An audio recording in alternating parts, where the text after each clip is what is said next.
అన్నమయ్య జిల్లాలో కాంగ్రెస్ పార్టీ బలోపేతానికై ఈరోజు కాంగ్రెస్ పార్టీ అధ్యక్షురాలిగా నేను కాంగ్రెస్ పార్టీ నాయకులని జిల్లా కాంగ్రెస్ పార్టీ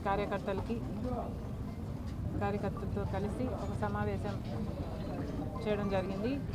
ముఖ్య ఉద్దేశం ఏమిటంటే కాంగ్రెస్ పార్టీ భవిష్యత్ కార్యాచరణ ఎలా ముందుకు వెళ్ళాలి, ఏ సమస్యల మీద పోరాటం చేయాలి, కోఆర్డినేటర్లను నియమించడం జరిగింది.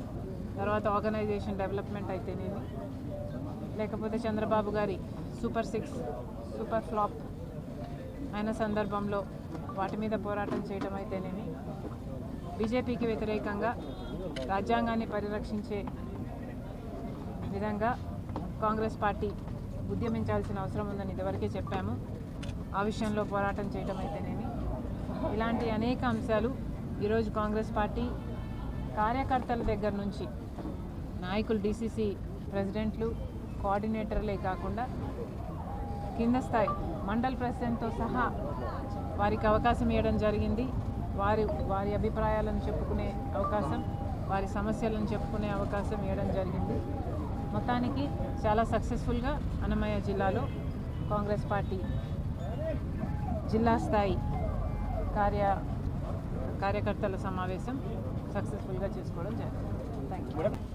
కాంగ్రెస్ పార్టీ ఒక సముద్రం లాంటి పార్టీ. ఈ పార్టీ రీజనల్ పార్టీస్ లాంటి పార్టీ కాదు. ఈ పార్టీలో చాలా స్వేచ్ఛ కూడా ఉంటుంది. రాజశేఖర్ రెడ్డి గారు చెప్పినట్టుగా కాంగ్రెస్ పార్టీ ఒక సముద్రం.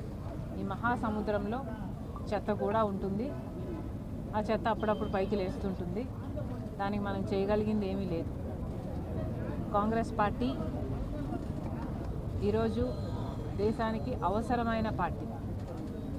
ఈరోజు మన రాజ్యాంగానికి సంరక్షించుకునే విషయంలో కూడా పోరాటం చేస్తున్న party Congress party India black.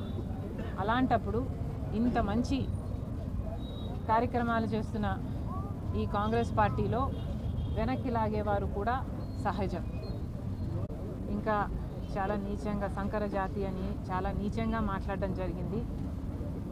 వాటిని కూడా కాంగ్రెస్ పార్టీ ఖండిస్తుంది. తప్పు చేసినప్పుడు క్షమించండి అని అడగడంలో నామోషీ లేదు. అలా కాకుండా మూర్ఖుల్లాగా చేసిన తప్పే మళ్ళీ మళ్ళీ చేస్తున్నారు. ఇది వైసీపీకి కొత్తేమీ కాదు.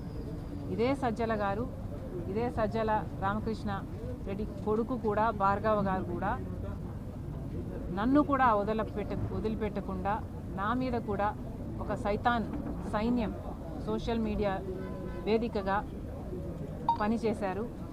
రాజశేఖర రెడ్డి బిడ్డనని చూడలేదు, ఒక మహిళనని చూడలేదు, ఒక తల్లినని చూడలేదు. చాలా కించపరిచిన సందర్భాలు అనేకం. జగన్మోహన్ రెడ్డి గారు ఊతపదంలా చెప్తుంటారు, నా అక్క చెల్లెలు అని. మరి అలాంటప్పుడు జగన్మోహన్ రెడ్డి గారు ఆలోచన చేసుకోవాలి, వైసీపీ పార్టీ ఆలోచన చేసుకోవాలి. మీ సొంత అక్క చెల్లెలకి మర్యాద లేదు. కనీసం రాష్ట్రంలో ఉన్న మహిళలు, మీకు ఓట్లేసిన మహిళలు, మిమ్మల్ని ఒకప్పుడు ముఖ్యమంత్రిని చేసిన మహిళలు, కనీసం వాళ్ళనన్నా గౌరవిస్తే మీకు రాజకీయాలలో భవిష్యత్తు ఉంటుంది. లేకపోతే అది కూడా మిగలదు.